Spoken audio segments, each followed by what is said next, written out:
কখনো কল্পনা, কখনো বাস্তবতা, কখনো ভৌতিক, কখনো আধিভৌতিক, কখনো প্রেম, নয়তো বিরহ, এবং সব শেষে বলা যায় সাহিত্যের সমুদ্রে ডুব দিয়ে নতুন প্রজন্মের লেখক লেখিকাদের অদ্ভুত সব সৃষ্টিকে আপনার সামনে তুলে ধরার জন্য হাজির হয়েছি আমরা, টিম।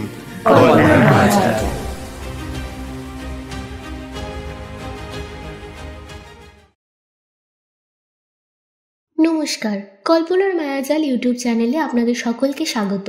গত সপ্তাহে আমরা আপনাদেরকে শুনিয়েছিলাম তুষার রায়ের কলমে লাভ ইনিংস গল্পের প্রথম পর্ব। আপনাদের মধ্যে অনেকেই গল্পটি ইতিমধ্যে শুনে ফেলেছেন। আজকে আমরা আপনাদের শোনাবো সেই গল্পেরই দ্বিতীয় তথা অন্তিম পর্ব। তবে গল্প শুরু করার আগে একটা ছোট্ট অ্যানাউন্সমেন্ট। আপনি কি লেখালেখি করেন, নিজের গল্প শেয়ার করতে চান? তবে আমরা আপনাকেই তো খুঁজছি। 4-5 হাজার শব্দের মধ্যে গল্প লিখে পাঠিয়ে দিন আমাদের ডেসক্রিপশনে দেওয়া ইমেল অ্যাড্রেসে অথবা কল্পনার মায়াজাল ফেসবুক পেজে। চলুন এইবার গল্প শুরু করা যাক। আজ গল্প পাঠে তুষার এবং গল্পের সূত্রধার আমি অরিত্রিকা। শুরু হচ্ছে লাভ ইনিংস দ্বিতীয় তথা অন্তিম পর্ব।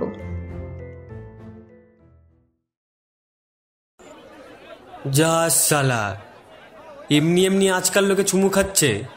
দেখো গুরু, হেয়ালি করো না, পরিষ্কার বলো। একটা সেকেন্ড চান্স তো তোর পাওয়াই উচিত।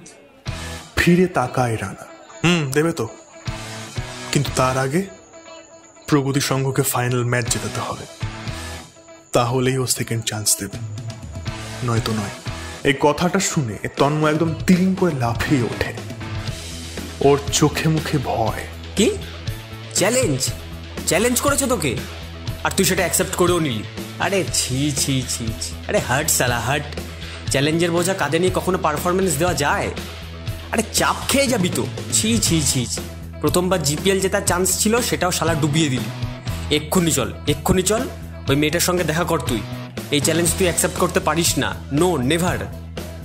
কিন্তু রানা তন্ময়ের চিৎকারের দিকে কর্ণপাতই করল না, যেন তার কথা ওর কান অবধি পৌঁছয়নি এমন ভান করে ও এগিয়ে গেল। দেখলি পাংচার, দেখলি কোনো উত্তরই দিল না। এইবারও জেতাটা হলো না রে পাংচার, এইবারও জেতাটা হলো না। হ্যাট সালা হ্যাট।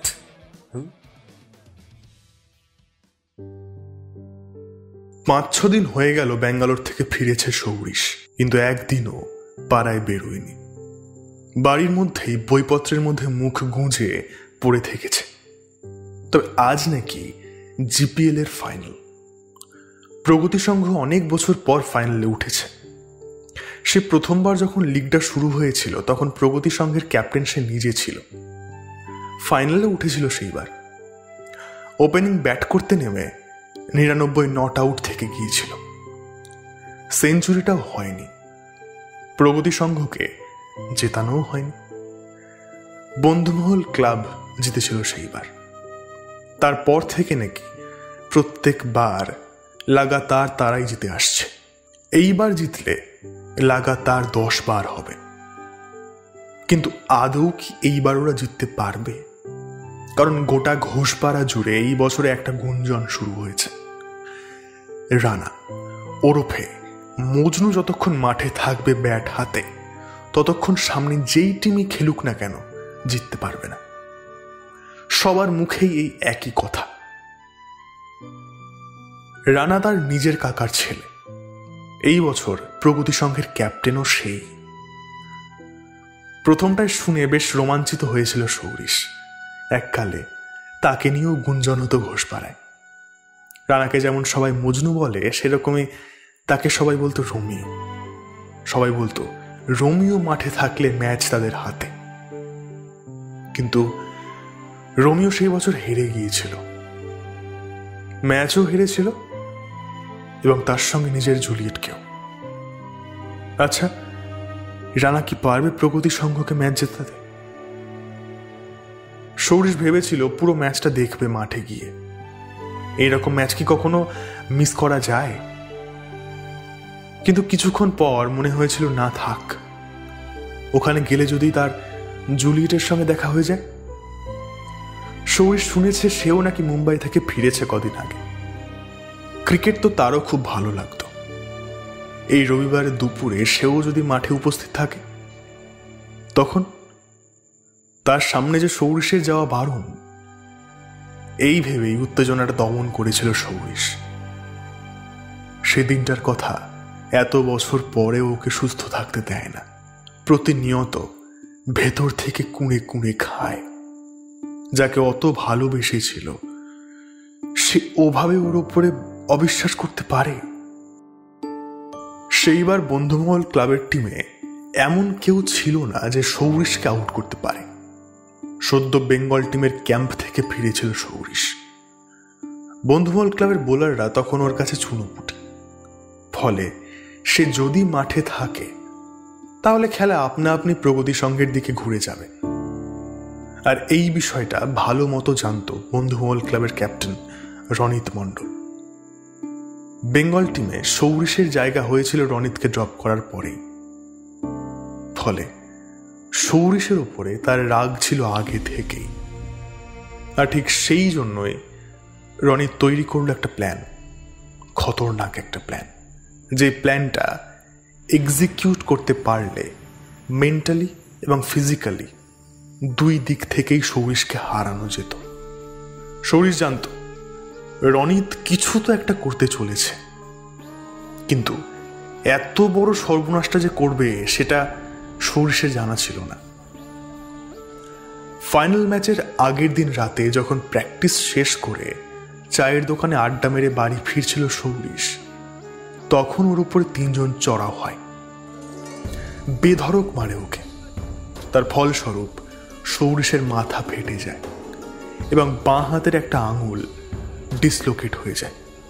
কেউ ভাবতে পারেনি যে সৌরিশ খেলতে আসবে, কিন্তু সবাইকে চমকে দিয়ে সৌরিশ খেলতে এসেছিল। সেদিন খেলেছিল, ব্যাটও করেছিল, ম্যাচটাকে যতটা সম্ভব ক্লোজ নিয়ে গিয়েছিল। শেষ বলে বাকি ছিল 5 রান, কিন্তু সৌরিশ 99 রান করে স্ট্রাইকে ছিল। কিন্তু শেষ বলে 6 হাঁকাতে পারেনি সে। লঙ্গনে ক্যাচ আউট হয়ে গিয়েছিল। কষ্ট হয়েছিল খুব, কিন্তু সবচেয়ে বেশি কষ্ট হয়েছিল রাতের বেলায়, যখন দেবস্মিতা ওর সঙ্গে শেষবারের জন্য দেখা করতে এসেছিল বুড়ো আমগাছতলায়। সৌরিশ ভেবেছিল ওকে মোটিভেট করার জন্য হয়তো ডেকেছে দেবস্মিতা, কিন্তু ওখানে গিয়ে সৌরিশ চমকে উঠেছিল দেবস্মিতার হাতে ধরে থাকা ছবিটা দেখে। শিউরে উঠেছিল সৌরিশ। 1 সপ্তাহ আগে পাশের পাড়ার মিলি ওকে জোর করে একটা ফুলের থোকা ধরিয়েছিল। ওটা ধরতেই আচমকা বলা নেই কনে ওকে জড়িয়ে ধরে ওর ঠোঁটের মধ্যে ঠোঁট গুঁজে দিয়েছিল। সৌরিশ মুহূর্তের মধ্যে তাকে দূরে ঠেলে একটা সপাটে চড় মেরেছিল গালে, কিন্তু ছবিতে সেই মারার দৃশ্যটা নেই। কেউ অতি দক্ষতার সঙ্গে ছবিটা তুলেছে। ছবিটায় দেখা যাচ্ছে সৌরিশকে একটা মেয়ে জাপটে ধরে চুমু খাচ্ছে, আর সৌরিশ মেয়েটার কোমর ধরে আছে। গলার কাছটা শুকিয়ে কাঠ হয়ে গিয়েছিল সৌরিশের, আর মনে মনে কিছুটা রাগও হয়েছিল তার উপরে যে ছবিটা তুলেছে এবং ইচ্ছাকৃতভাবে দেবস্মিতাকে দিয়েছে।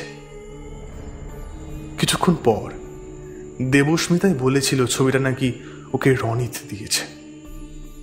তখন সবটা পরিষ্কার হয়ে গিয়েছিল সৌরিশের কাছে, হামলা থেকে শুরু করে চুমু অবধি সবকিছু। কিন্তু দেবস্মিতাকে বোঝাতে পারেনি সেসব কোনো কিছুই।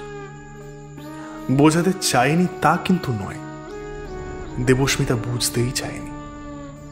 চলে গিয়েছিল সারা জীবনের মতো ওকে ছেড়ে, আর বলেছিল কখনো যেন ভুল করেও তার সামনে না আসতে। সেদিন থেকে আলাদা হয়ে গিয়েছিল ঘোষপাড়ার রোমিও জুলিয়েট। কিন্তু তাদের আলাদা হওয়ার কারণটা অবশ্য কারোর জানা ছিল না, শুধুমাত্র বাঁকা কাকা বাদে।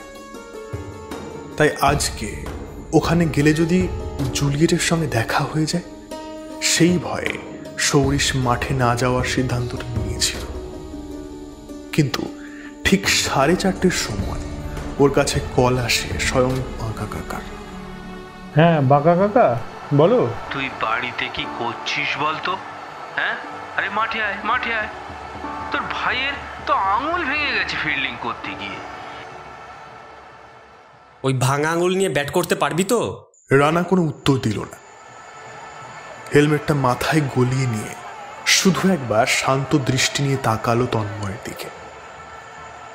রানার সেই দৃষ্টিতে এতটাই শীতলতা ছিল যে তন্ময় আর কিছুই বলতে পারল না। রানা যেন নিজের শান্ত দৃষ্টি দিয়েই বুঝিয়ে দিল 30 ওভারে 238 রান যদি সফলভাবে চেস করতে হয় তাহলে ওকে নামতেই হবে। ওর নামাটা অত্যন্ত জরুরি। রানার কাছে ওর ভাঙা আঙুলের যন্ত্রণার চেয়ে প্রগতি সংঘের জেতাটা সবচেয়ে বেশি গুরুত্বপূর্ণ। অল দ্য বেস্ট, মাঠে নেমে নিজের খেলাটা খেল, যা। রানার কাঁধের উপরে হাত রেখে কথাটা বলে তন্ময়। রানা নিজের ব্যাটটা বগল দাবা করে গ্লাভস পরতে পরতে এগিয়ে গেল। মাঠের ভেতরে প্রবেশ করার আগে একবার মাটি ছুঁয়ে প্রণাম করে নিল। তারপর একবার আকাশের দিকে তাকিয়ে মাঠের ভেতরে প্রবেশ করে গেল। ওর সঙ্গে নামল অঙ্কন সিংহ। প্রগতি সংঘ বনাম বন্ধুমহল ক্লাবের দ্বিতীয় ইনিংসে খেলা এবার শুরু হতে চলেছে। বন্ধুমহল ক্লাব প্রথমে ব্যাট করতে নেমে 30 ওভার করেছে 237 রান 6 উইকেটের বিনিময়ে। অর্থাৎ প্রগতি সংঘকে জিততে গেলে করতে হবে 30 ওভারে 238 রান। এখন দেখার বিষয় প্রগতি সংঘ কি পারবে এই টার্গেট সফলভাবে চেঞ্জ করতে। আমার মনে হয় না এই রান চেঞ্জ করা খুব একটা সহজ হবে প্রগতি সংঘের জন্য, কারণ ওদের স্টার ব্যাটসম্যান অর্থাৎ ক্যাপ্টেন রানা পাল প্রথম ইনিংসের অন্তিম ওভারে আঙুলে গুরুতর চোট পেয়েছে। যতদূর জানা গেছে 2টো আঙুল ভেঙে গেছে তার। সেই ভাঙা আঙুল নিয়ে ওপেনিং করা তো দূরে থাক, ব্যাটিং করাও চাপের হবে। আমার মনে হয় না যে সে ব্যাট করতে নামবে। আর তাকে ছাড়া প্রগতি সংঘের এই রান চেঞ্জ করা আকাশ থেকে তারা আনার মতো। আপনি কি বলেন? আমার আর আপনার মনে করা থেকে কিছু যাই আসে রঘুদা। ওই দেখুন প্রগতি সংঘের স্টার ব্যাটসম্যান ক্যাপ্টেন রানা পাল ওপেনিং করতে নামছে। ভাঙা আঙুলকে তোয়াক্কা না করেই মাঠে নামছে নিজের টিমকে ম্যাচ জেতাতে। একেই বলে স্পোর্টসম্যান স্পিরিট, একেই বলে captain leading from the front. রানাকে মাঠে নামতে দেখেই গোটা মাঠ কেঁপে উঠল চিৎকারে, আনন্দে, উল্লাসে। সবার মনে আত্মবিশ্বাসের জোয়ার ছলকে পড়ল। রানাপালের আঙুল ভেঙে যাওয়ায় প্রগতি সংঘের দর্শকেরা সবাই একেবারে মুষড়ে পড়েছিল, কারণ সবাই জানত এই রান চেজ করতে নামলে রানাপালকে দরকার পড়বে। একমাত্র সেই পারবে এই টার্গেট সফলভাবে চেজ করতে। কিন্তু ভাঙা আঙুল নিয়ে কি রানাপাল আদৌ পারবে? কোনো নিশ্চয়তা ছিল না। তবে এখন তারা সবাই দেখল প্রগতি সংঘকে আরও একবার জেতানোর জন্য ব্যাট হাতে মাঠে নামছে রানা পাল। শোন, বেশি ছটফট করবি না ক্রিজে। 30 ওভারের খেলা, মাথা ঠান্ডা করে খেল, নিজের খেলাটা খেল, একদম প্রেশার নিবি না। আমি তো আছি, প্রথমে স্ট্রাইক নিচ্ছি আমি, বুঝেছিস? চল। একে অপরের ব্যাটের সঙ্গে ব্যাট ঠুকে নিয়ে ক্রিজের দিকে এগিয়ে গেল দুটো ব্যাটসম্যান। আমরা দেখতেই পাচ্ছি প্রথম বলটা ফেস করবে প্রগতির সঙ্গের ক্যাপ্টেন রানা পাল। সে লেগ স্ট্যাম্প গার্ড নিয়ে তৈরি হচ্ছে। উল্টো দিকে বন্ধুমহল ক্লাবের বোলিং ওপেন করতে চলেছে গণেশ সাহা, মানে আমাদের জসপ্রীত বুমরাহ। রানা পাল একবার দেখে নিল প্রত্যেকটা ফিল্ডারকে। সব ফিল্ডারই এখন প্রায় ভেতরে, অর্থাৎ তাদের মাথার ওপর দিয়ে বল টপকে দিতে পারলেই 4 নয়তো 6 পাক্কা। কিন্তু প্রগতির সঙ্গে ক্যাপ্টেন রানা পাল কি নেমেই মারতে আরম্ভ করবে, নাকি বোলারদের একটু দেখে নেবে, নাকি একটু সময় নেবে? চলুন দেখাই যাক কি হয়। ওই তো গণেশ সাহা, মানে আমাদের জসপ্রীত বুমরাহ বল হাতে দৌড়তে শুরু করেছে। গণেশ সাহা বলটা করলো ঠিকই, কিন্তু রানা ব্যাটটা বলের কাছে নিয়ে যাওয়ার চেষ্টাও করল না। পা সামান্য অফ স্টাম্পের বাইরে নিয়ে গিয়ে ছেড়ে দিল বলটা। গণেশ সাহার সুন্দর একটা বল এবং রানা পালের তার চেয়েও বেশি সুন্দর বলটা ছাড়ার ভঙ্গি। রানা পাল জানে ইনিংসের শুরুতে এইসব বল খোঁচা মারার ফল খুব খারাপ হতে পারে, তাই তিনি সময় নিয়েই খেলতে চাইছেন। এই প্রথম বলেই তিনি নিজের মানসিকতা পরিষ্কার করে জানিয়ে দিয়েছেন। সে জানিয়ে দিল 30 ওভারের খেলা, তাই 30টা ওভারই সে উসুল করে যাবে। তাই কিন্তু এই ভাঙা আঙুল নিয়ে 30 ওভার খেলাটা কিন্তু চাপের বিষয় সঞ্জুদা। চাপের বিষয় বলেই তো রানা পালের ওপর ভরসা রাখছি রঘুদা। যদি সহজ কাজই হতো তাহলে তো অন্য কারোর ওপর ভরসা রাখতাম। গণেশ সাহা আবারও একটা আউটসুইং করল, কিন্তু এই বলটা খুব একটা বাইরে ছিল না। রানা সামান্য ট্যাপ করে দ্রুত একটা রান নিয়ে নিল। স্ট্রাইকে আসলো অঙ্কন সিংহ। রানা এগিয়ে গেল তার দিকে। দেখ, আবারও বলছি, তাড়াহুড়ো করবি না। 30 ওভারের খেলা, অনেক বাজে বল পাবি, সেগুলো মাঠের বাইরে মারবি। এখন চুপচাপ সিঙ্গেল খেল। অঙ্কন সিংহ কোনো উত্তর দিল না, শুধু ওপরে নিচে মাথা দোলাল। এই প্রথমবারের মতো স্ট্রাইকে আসলো অঙ্কন সিংহ। এই ছেলেটার হাতে মার আছে, এমন কোনো বোলারের বল নেই যেটা অঙ্কন মারতে পারে না। কিন্তু ছেলেটার একটাই সমস্যা, বড্ড ছটফট করে। যেদিন এই ছেলে ক্রিজে দাঁড়ানো শিখে যাবে, সেদিন প্রগতি সংঘ আরও একটা ম্যাচ উইনার পেয়ে যাবে। সঞ্জুদা, আপনার কি মনে হয় এই ম্যাচ থেকেই কি অঙ্কনের মধ্যে সেই বদলটা আসবে, নাকি এই ম্যাচে ছটফট করতে গিয়ে ফুরুক? অঙ্কন একবার ঘুরে তাকালো রঘুনাথ বসাকের দিকে, তারপর মিডল স্টাম্প গার্ড নিয়ে দাঁড়ালো। চোয়ালটা হয়ে উঠল শক্ত।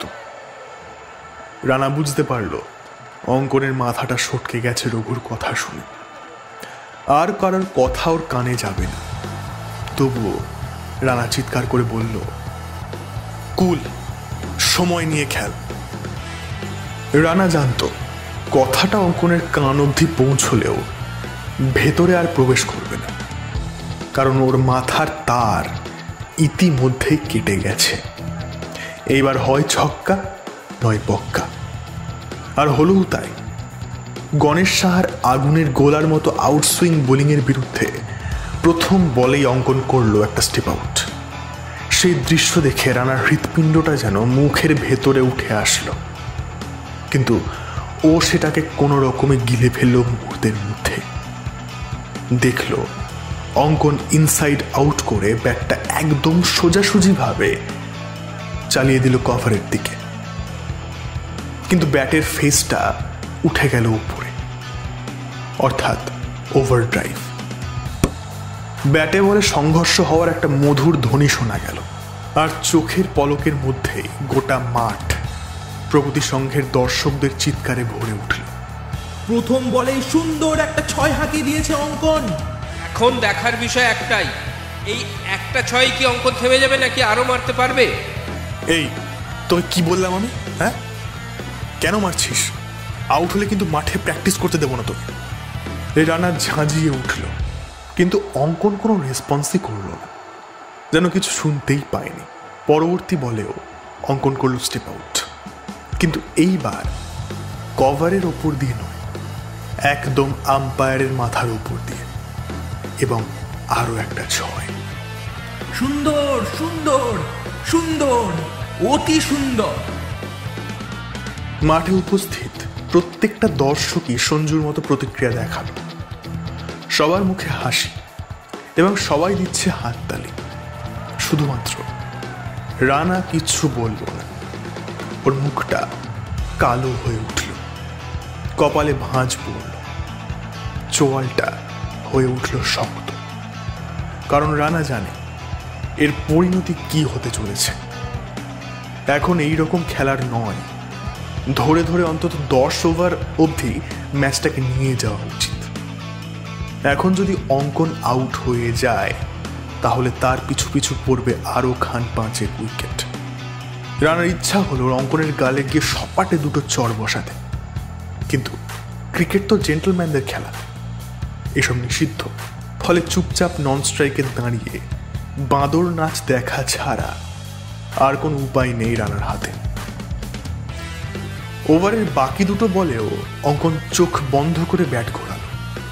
একটা ব্যাটের উপরে লেগে উইকেট কিপারের মাথার উপর দিয়ে 4 হল, এবং অন্যটা ডট বল। পরবর্তী ওভারে রানা আবারও একটা সিঙ্গেল নিয়ে অঙ্কনকে স্ট্রাইকে আনলো। আবারও ব্যাট চালালো অঙ্কন। মিড উইকেটের ফিল্ডারের মাথার উপর দিয়ে উঠে গিয়ে বলটা 2 ড্রপ করে 4। তার পরের বলে স্টেপ আউট করে লং অনের ওপর দিয়ে 6। রানা আর কিচ্ছু বলল না অঙ্কনকে। ও দেখল আজকে ছেলেটার ব্যাটে বলে বেশ ভালোই কানেক্ট হচ্ছে, ফলে ওকে ধীরে খেলতে বলে লাভ নেই। এভাবে যতদূর চলছে চলুক, ধীমে তালে খেলতে গিয়ে যদি হিতে বিপরীত হয়। কিছুক্ষণের মধ্যেই রানা টের পেল এই সিদ্ধান্তটা নিয়ে ও ভুল কিছু করেনি। প্রত্যেকটা ওভারে কম করে হলেও 2 6 আর 1 4 অঙ্কন বাগাচ্ছেই। ফলে ভাঙা আঙুল নিয়ে খুব বেশি খাটনিও করতে হচ্ছে না রানাকে। শুধু এটুকুই নয়, রানা পরিষ্কার বুঝতে পারছে অঙ্কন বন্ধুমহল ক্লাবের কাছে একদম আউট অফ দ্য সিলেবাস। ওকে কি বল করা উচিত কেউ জানে না। প্রত্যেকের হাঁটু কাঁপছে ওকে বল করতে গিয়ে, কারণ সবাই তো প্রিপারেশন নিয়ে এসেছিল রানার জন্য। কিন্তু রানা কায়দা করে স্ট্রাইকে নিচ্ছে না, নন স্ট্রাইকে দাঁড়িয়ে চুপচাপ অঙ্কনের খেলা দেখছে আর রঘু সঞ্জুর কমেন্ট্রি শুনছে। 6, আবারও 6, অসাধারণ, দুর্দান্ত, বিভৎস সুন্দর, আবারও একটা 4, এবার কভারের উপর থেকে 6, রিভার্স সুইং, ফিল্ডার নিচে আসছে আসছে আসছে, কিন্তু না না, বল ডাইরেক্ট মাঠের বাইরে। 50, মাত্র 15 বলে 50 রান। উফ, ভয়ঙ্কর ভয়ঙ্কর, বোলারদের জন্য দুঃস্বপ্ন। আপনার তখন বলা কথাগুলো কোথায় গায়ে লেগে গেছিল গুদা। অবশেষে 10 ওভারে প্রগতি সংঘের স্কোর 100 রান, অঙ্কন সিংহের স্কোর 70, রানা পালের স্কোর 25, বাকি 5 রান এক্সট্রা। এত দূর খেলা দেখে তো মনে হচ্ছে প্রগতি সংঘ অনায়াসেই এই ম্যাচ জিতে যাবে। প্রথমবারের জন্য কাপ পাবে না বন্ধুমহল ক্লাব। রানা একবার তাকালো মাঠের একপাশে ছাউনির নিচে বসে থাকা কমেন্টেটরদের দিকে, আর মনে মনে ভাবলো তাই যেন হয়, এভাবেই যেন চলতে থাকে সবকিছু, এবং ওরা যেন জিতে যায়। কারণ ক্রিকেট খেলা ঘুরতে সময় লাগে না। এখন যদি একটা উইকেট পড়ে তাহলে খেলা ঘুরে যাবে। কথাটা ভাবা মাত্রই ঘটে গেল একটা দুর্ঘটনা। লেগ স্পিনার বল করতে নেমেছিল, একটা লোপ্পা বল দেখে লোভে পড়ে স্টেপ আউট করে অঙ্কন, আর বলটা ঠিক তার সামনে পড়ে টার্ন করে যায়। বলটা ব্যাটে না লেগে সোজা উইকেট কিপারের গ্লাভসের দিকে এগিয়ে যায়। উইকেট কিপার কোনো ভুল করে না, বলটা ধরে নিয়েই উইকেটে মেরে দেয়। ওহ, লাভলি লাভলি লাভলি, যেমন বলি তেমনি উইকেট কিপিং। বলটা কি টার্ন করলো দেখলেন সঞ্জুদা?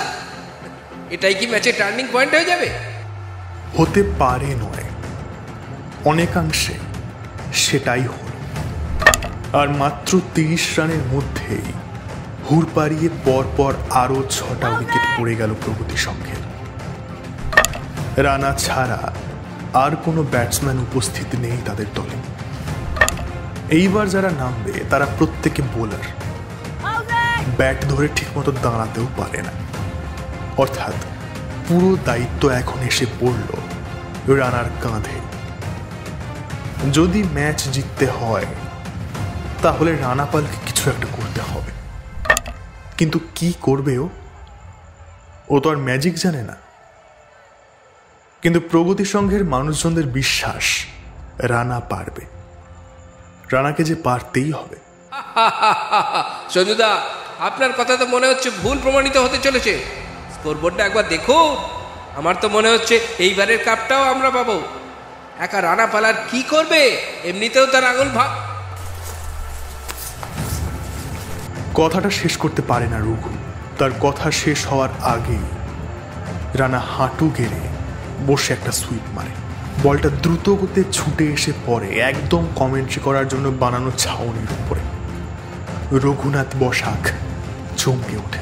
বুঝলেন রঘুদা, বুঝলেন, আমাদের রানা পাল একাই যথেষ্ট। সে কি তারপর? আরে পুরো কথাটা তো শেষ করতে দে।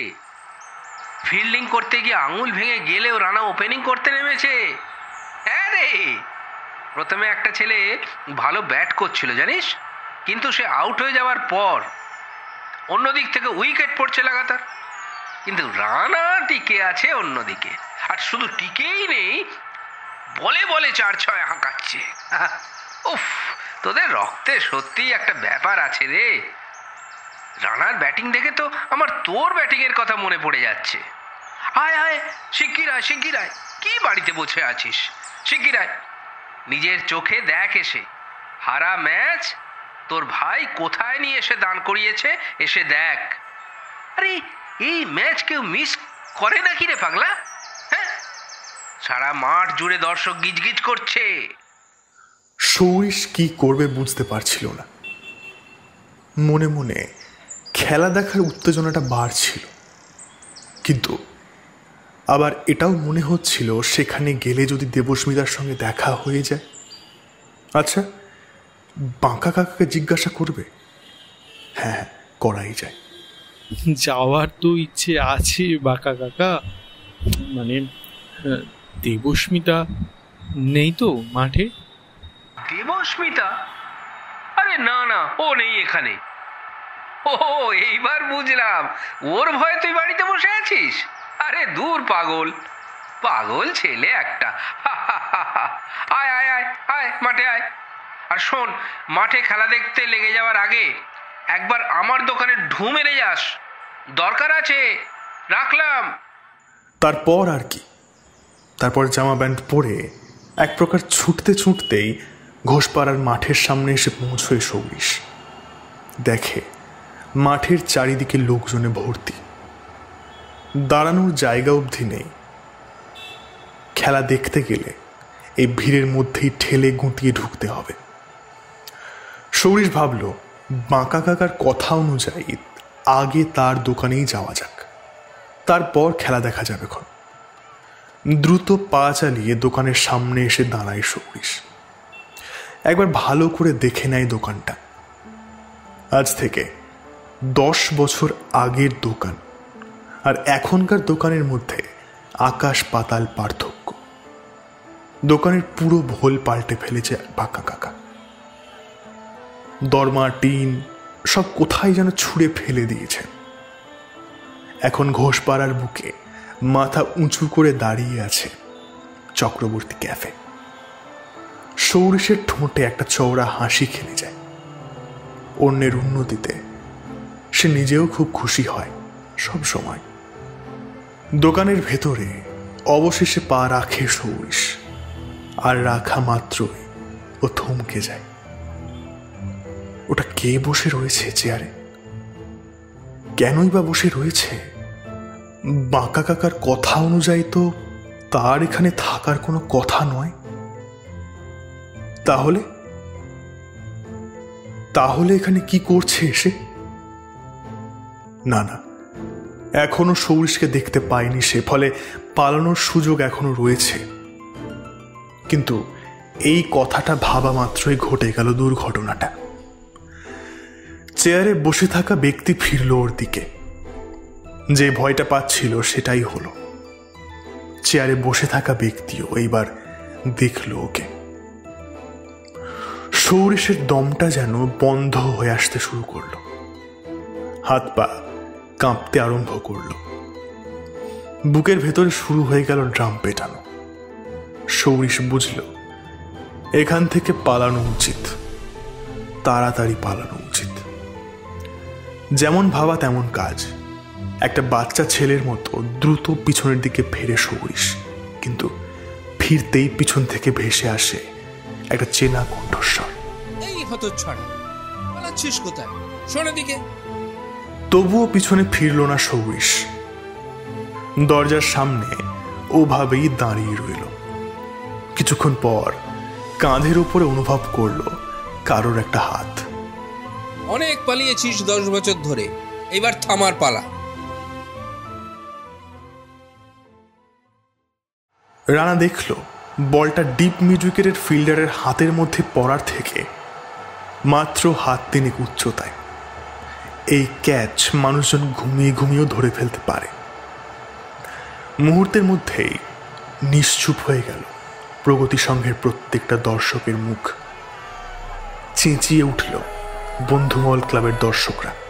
চোখের সামনে ভেসে উঠতে লাগলো আজকের ম্যাচের প্রত্যেকটা দৃশ্য। ফিল্ডিং করতে গিয়ে আঙুল ভেঙে যাওয়া থেকে শুরু করে ভাঙা আঙুলে কভার থেকে ডাইরেক্ট হিট করে রান আউট করা, ব্যাট করতে নেমে হাতের ব্যথাকে ভুলে গিয়ে ম্যাচটাকে এত দূর অবধি নিয়ে আসা, এবং সব শেষে চোখের সামনে ভেসে উঠল একটা মুখ, একটা চেনা মুখ, অনামিকা। বেশ তো, তাহলে প্রগতি সংঘকে ফাইনালে জিতিয়ে দেখাও। রানা বুঝল সেকেন্ড চান্সটার পাওয়া হলো না, কিন্তু ঠিক তখনই শুনতে পেল মাইকে একটা চিৎকার, কি করছে? গেল গেল গেল গেল। প্রগতি সংঘের দর্শকদের মধ্যে আবার উত্তেজনার স্রোত বয়ে গেল। হার্টবিট দ্রুত হয়ে উঠল। চোখ মেলে তাকালো রানা, দেখল ডিপ মিড উইকেটের ফিল্ডারের হাতের উপরে বলটা পড়ে ছিটকে গেল। একবার, দুবার, তিনবার চেষ্টা করলো ফিল্ডার, কিন্তু শেষ রক্ষা হলো না। অবশেষে বলটা পড়ে গেল মাটিতে, ক্যাচ মিস। কিন্তু স্কোর বোর্ড জানালো 30 ওভার শেষ হয়ে গেলেও প্রগতি সংঘ 5 রান শর্ট। অর্থাৎ ক্যাচটা মিস হয়েছে ঠিকই, কিন্তু বলটা বাউন্ডারির বাইরে নয়, ভেতরে পড়েছে। মুহূর্তের মধ্যেই নিশ্চুপ হয়ে গেল প্রগতি সংঘের দর্শকরা। উল্টো দিকে আরো একবার আনন্দ উল্লাসে মেতে উঠল বন্ধুমহল ক্লাবের দর্শকেরা। কেউ কেউ দৌড়ে মাঠের ভেতরেও প্রবেশ করে গেল। মাইকে আবারও চিৎকার করে উঠল রঘুনাথ বসাক।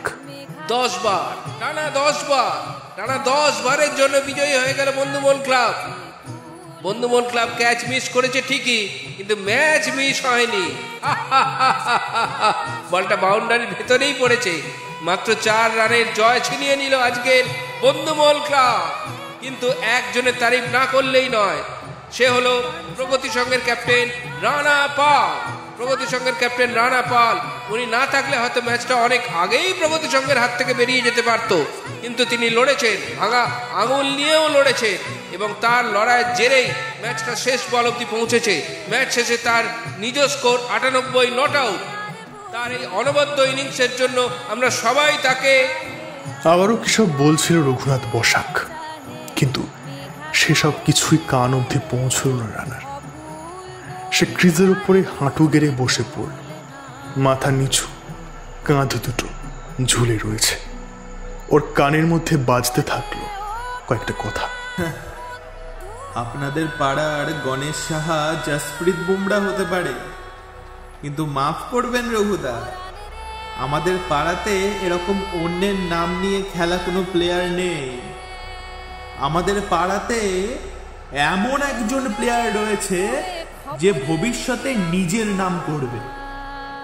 পাতুন না, কানটা জাস্ট পাতুন, একবার দেখুন, শুনতে পাবেন নামটা।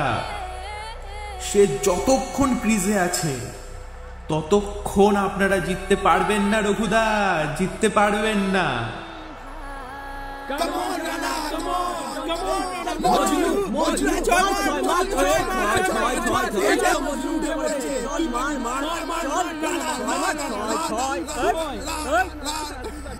বেশ তো, তাহলে প্রগতি সংঘকে ফাইনালে জিতিয়ে দেখাও।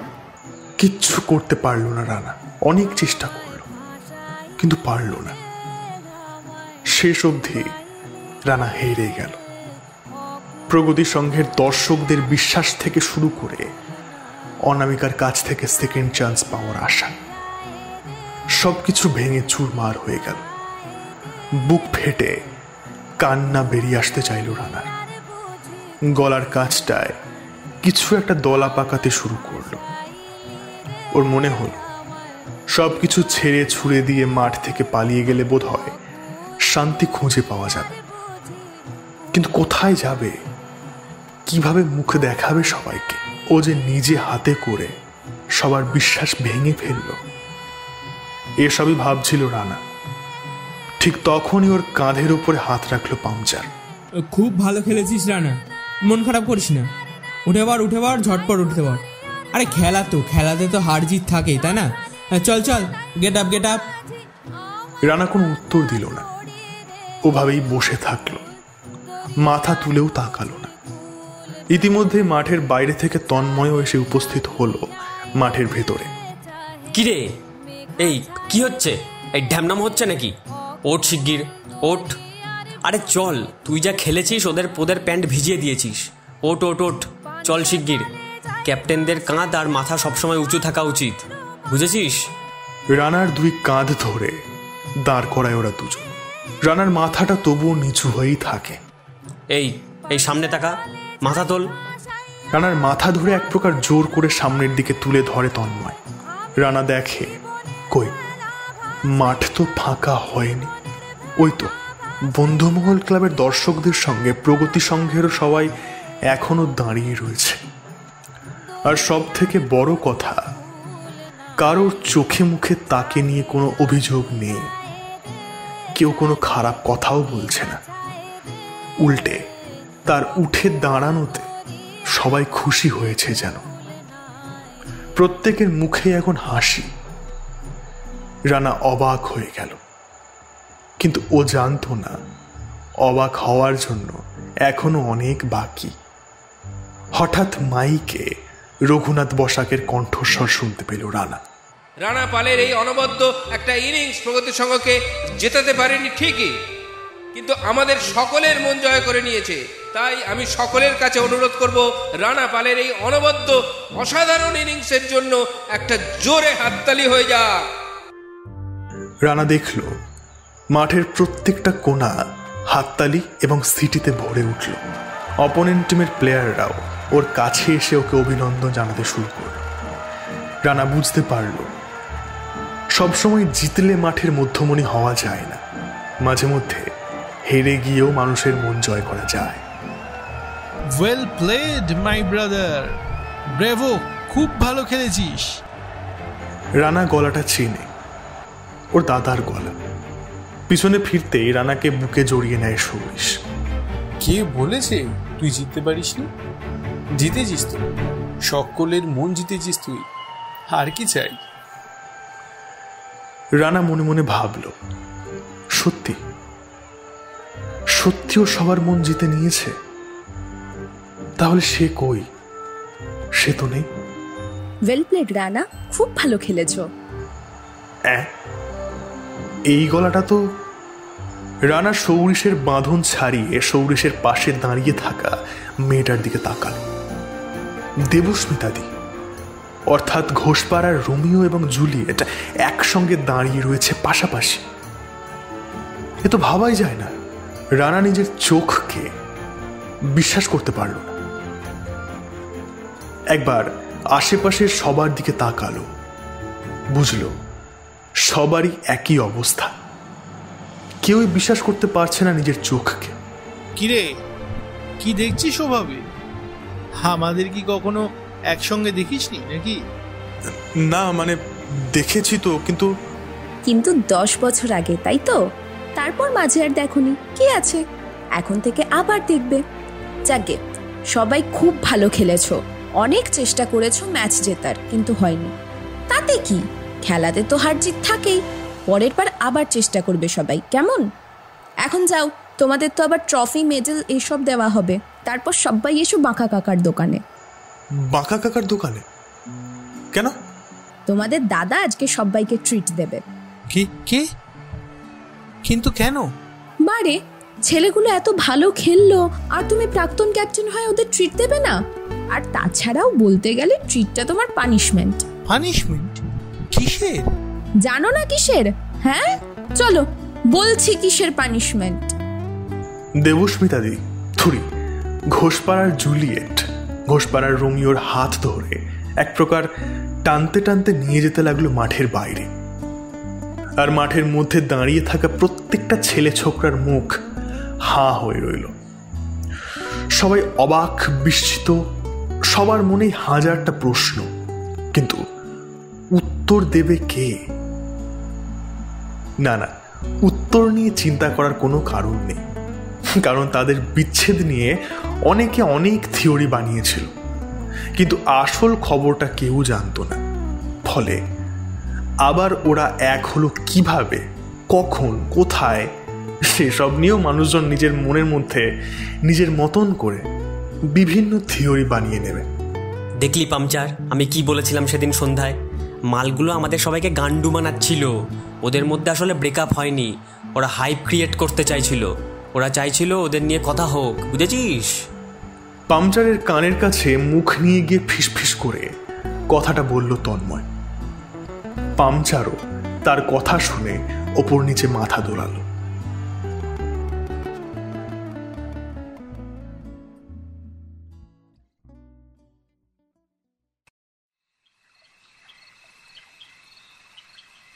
প্রত্যেক দিনের মতো সন্ধ্যা পেরিয়ে আবারও ধীরে ধীরে রাত নামছে ঘোষপাড়ার বুকে। প্রত্যেক দিনের মতোই ঘোষপাড়ার অলি গলি সোডিয়ামের আলোয় হলুদ হয়ে উঠেছে। প্রত্যেক দিনের মতোই ডিউটির কথা না ভুলে মাঠের হ্যালোজেন লাইটটা ঘোষপাড়ার মস্ত বড় মাঠটায় আলো ছড়াচ্ছে। সবকিছু হচ্ছে প্রত্যেক দিনের নিয়ম অনুসারে, শুধু একটা জিনিস বাদে, বাঁকা কাকার দোকানের ঠেকটা আজ অসম্পূর্ণ। কারণ পুরস্কার বিতরণের পরে, মাঠ ফাঁকা হয়ে যাওয়ার পরেও, তন্ময় পামচারের জোড়াজোড়ির পরেও রানা মাঠ ছেড়ে বেরোতে রাজি হয়নি। শেষ অবধি ওরা দুজন হার মেনে ওকে ছেড়েই বাঁকা কাকার দোকানের দিকে পা বাড়িয়েছে। কিন্তু যাওয়ার আগে তন্ময় বলে গেছে, দেখো মজনু, 8টা অবধি ওয়েট করবো, যদি না আসো তোমায় কেলাতে কেলাতে নিয়ে যাবো এখান থেকে। চল রে পামচার, চল। সেই থেকে ফাঁকা মাঠে পিচের একদম মধ্যেখানে 2 হাঁটুর মধ্যে মুখ গুঁজে একা একা বসে রয়েছে রানা। ওর আশেপাশে এলোমেলো হয়ে ছড়িয়ে ছিটিয়ে পড়ে রয়েছে ওর কিট ব্যাগ, টিমের রানার্স আপ কাপ, মেডেল এবং player of the match award. হ্যাঁ, ম্যাচ হেরে যাওয়ার পরেও কমিটির সদস্যরা নিজেদের মধ্যে কথা বলে প্লেয়ার অফ দ্য ম্যাচ অ্যাওয়ার্ডটা রানাকে দিয়েছে। কিন্তু রানা কি এসব কিছু চায়? Player of the match award, মানুষজনের প্রশংসা, এসব কিছু রানার কাছে মিনিংলেস। লোকজনের প্রশংসা, player of the match award, এসব কিছু ওর কাছে বিলাসিতা। না না, ও তো এসব কিচ্ছু চায়নি। ও শুধু চেয়েছিল দুটো জিনিস: প্রগতি সংঘকে প্রথমবার জিপিএল জেতাতে এবং অনামিকাকে পুনরায় নিজের জীবনে ফিরে পেতে। কিন্তু একটাও কি হয়েছে? একটাও হয়নি। আজ রানা পাল হেরে গেছে, সব কিছু হেরে গেছে। রানা পাল একটা লুজার। ঝরঝর করে রানার 2 চোখ দিয়ে জল গড়িয়ে পড়তে শুরু করলো। কিন্তু কে মুছিয়ে দেবে সেই জল? এই যে মিস্টার মজনু, আর কত কাঁদবেন বলুন তো? হঠাৎ কাঁধের উপরে একটা স্পর্শ অনুভব করলো রানা, কিন্তু পিছনে ঘুরে তাকালো না। কারণ সে জানে এটা একটা মনের ভুল। আজকাল প্রায়শই মনের ভুল হয় রানার। সে মাঝে মধ্যে অনামিকাকে চাক্ষুষ দেখতে পায়, কখনো বা তার স্পর্শ অনুভব করে, কখনো বা তার কণ্ঠস্বর শুনতে পায়। এই যেমন আজকে শেষ বলটা খেলার আগে রানা অনামিকার কণ্ঠস্বর শুনেছিল। কিন্তু রানা জানে এ সব কিছু সম্ভব নয়, সবটাই মনের ভুল। কারণ অনামিকা তো বলেছিল ম্যাচ জিততে হবে, তবেই সে ওর জীবনে ফিরবে, নয়তো নয়। রানা দেখল অনামিকা ধীরে ধীরে ওর সামনে এসে হাঁটু মুড়ে বসল, 2 হাত দিয়ে ধরল রানার মুখ। রানা কাঁদতে কাঁদতেই খিলখিলিয়ে হেসে উঠল পাগলের মতো।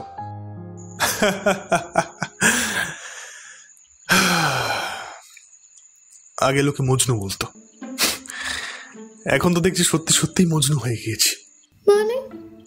মানে মানে এই যে তুমি আমার সামনে বসে রয়েছো, কিন্তু আসলে তো তুমি আমার সামনে নেই। আমি তোমায় ইমাজিন করছি, ঠিক যেমন মজনু করতো লাইলাকে। জানো তো, আমি আজ খেলার সময়ও তোমার কণ্ঠস্বর ইমাজিন করেছি। কারণ তুমি তো ম্যাচ দেখতে আসোই নি। তুমি তো বলেছিলে ম্যাচ জিততে হবে, ম্যাচ জিতলে তবেই নাকি তুমি আসবে। কিন্তু আমি তো ম্যাচ জিতিনি, তাই তোমার তো আসার কথা নয়। আজ সত্যি সত্যিই আমি মজনু হয়ে গেছি। আর তুমি লায়লা। আরে গাধা, আমি সত্যি এসেছি, ম্যাচ দেখতেও এসেছিলাম, পুরো ম্যাচটাই দেখেছি আমি। না না, এসব কিচ্ছু সত্যি না, এসব কিচ্ছু সত্যি না। আমি আমি রানা নিজের কথা শেষ করতে পারে না। শেষ করার আগেই ওর গালে সপাটে একটা চর কষিয়ে দেয় অনামিকা। রানা চমকে ওঠে,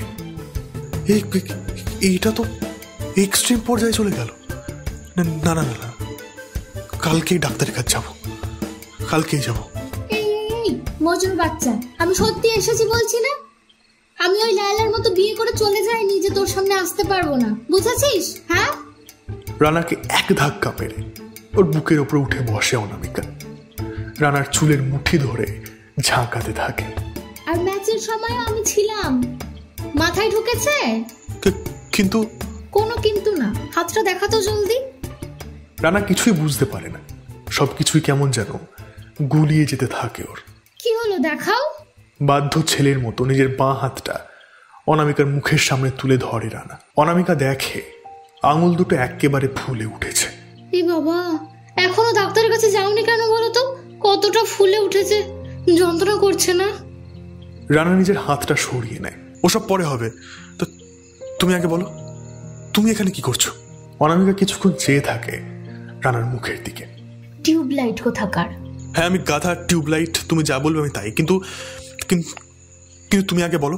কি বলবো? প্রথম থেকে বলো। তো তুমি যে সেদিন বললে যে ম্যাচ না জিতলে আমায় ক্ষমা করবে না, কিন্তু ম্যাচ তো আমি জিতিনি। তাহলে? অনামিকা মিচকি মিচকি হাসে। তুমি কি কোনো দোষ করেছো নাকি যে তোমায় ক্ষমা করবো? বারে, সেদিন বললাম, বিশ্বাস করলে না। কে বলেছে আমি বিশ্বাস করিনি? আমি আগে থেকে জানতাম তো তুমি এসব করতেই পারো না। ঝড় যেমন অরণ্যকে চেনে, আমিও তো তেমন তোমাকে চিনি। মানে সেদিন তিয়াসার সঙ্গে রাস্তায় দেখা হয়েছিল, রাস্তাটা ফাঁকাই ছিল, কষিয়ে দিয়েছিলাম একটা চড়। কি? তুমি ওকে চড় মারলে? কেন, কষ্ট হচ্ছে? না না, কষ্ট কেন হবে? তুমি মেরেছো, ঠিকই করেছো, মানে যাকে ছাড়ো। তারপর আর কি, গালের মধ্যে হাত ঘষতে ঘষতে গড় গড় করে সব সত্যি কথা বলে ফেললো। আর আমি তখনই ছুটলাম তোমার সঙ্গে দেখা করতে, জানতাম তুমি বাঁকা কাকার দোকানেই থাকবে। রানার মুখ হা হয়ে থাকে, এই মেয়ে বলছেটা কি? তাহলে সেদিন যে অত কিছু বললে? তোমার সামনে তোমার বন্ধুরা আমার নামে উল্টোপাল্টা বলবে, তবুও তুমি কান মুখ নাড়বে না, আর আমি তোমায় ছেড়ে দেব এমনি এমনি? বাহ, কি সুন্দর কথা। তার মানে সেদিন সবকিছু অ্যাক্টিং ছিল? মোটেও না, রাগটা সত্যি সত্যিই ছিল, তবে কথাগুলো হয়তো একটু ভুলভাল বলে ফেলেছিলাম। তার মানে? ওসব মানে টানে কিছু না, চলো চলো ডাক্তারের কাছে। আঙুল ভেঙে বসে আছে, কোনো সার নেই, গাধা কোথাকার। রানার বুক থেকে নেমে উঠে দাঁড়ায় অনামিকা, তারপর রানার কাঁধ ধরে টেনে তুলে ওকে। ঠিক এমন সময় বাহ বাহ বাহ বাহ, দেখলি পাংচার? ওই দেখ, লায়লা মজনু আবার একসঙ্গে। এটাই তো দেখতে চাইছিলাম, একদম খাপে খাপ। এই যে লায়লা মজনু, সব মান অভিমান ভেঙেছে তো? বলছি আমরা ডিস্টার্ব করে ফেললাম না তো? হ্যাঁ রে, এটা ঠিকই বলেছিস। চল চল, আমরা এখান থেকে কেটে পড়ি। তেমন কোনো মানে ব্যাপার না। তাহলে কিরকম ব্যাপার শুনি? প্রীতম আর তন্ময় হো হো করে হেসে ওঠে। অনামিকার গাল দুটো লজ্জায় লাল হয়ে যায়। সে রানার ডান হাতের কোনোই জড়িয়ে ধরে, আর ওদের থেকে হাত 50 দূরত্বে দাঁড়িয়ে দাঁড়িয়ে হাসি মুখে সবটা দেখতে থাকে ঘোষপাড়ার রোমিও জুলিয়েট। ওদের দুজনের হাতেই দুটো গরম চায়ের ভাঁড়, ভাঁড়ের ভেতর থেকে গরম ভাব উঠে আসছে, কিন্তু কই, তাতে তো চায়ের গন্ধ নেই। চায়ের ভাঁড়টা থেকে আজ উঠে আসছে প্রেমের গন্ধ।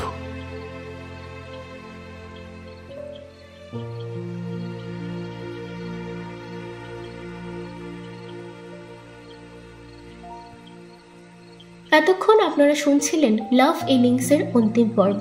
গল্প পাঠে আজ ছিল তুষার, গল্পের সূত্রধার আমি অরিত্রিকা। এবং অন্যান্য চরিত্রে ছিল ইশিকা, অনন্যা, সোহম, দীপঙ্কর দা, কৌস্তব দাস, কৌস্তব রায় এবং অর্পণ। ভিডিও এডিটিং, শব্দগ্রহণ এবং পোস্টার ডিজাইন করেছে অর্ঘ্য। তাহলে লাভ ইনিংসের দ্বিতীয় পর্বটি কেমন লাগলো আপনাদের? কমেন্ট করে জানাতে ভুলবেন না কিন্তু। আর চ্যানেলে যদি নতুন হয়ে থাকেন তবে এরকমই আরও অনেক গল্প শোনার জন্য প্লিজ চ্যানেলটিকে সাবস্ক্রাইব করে বেল আইকনটি প্রেস করে দেবেন। যাই হোক, সকলে ভালো থাকুন, সুস্থ থাকুন এবং গল্প শুনতে থাকুন। দেখা হবে আবার আগামী সপ্তাহে। শুভরাত্রি।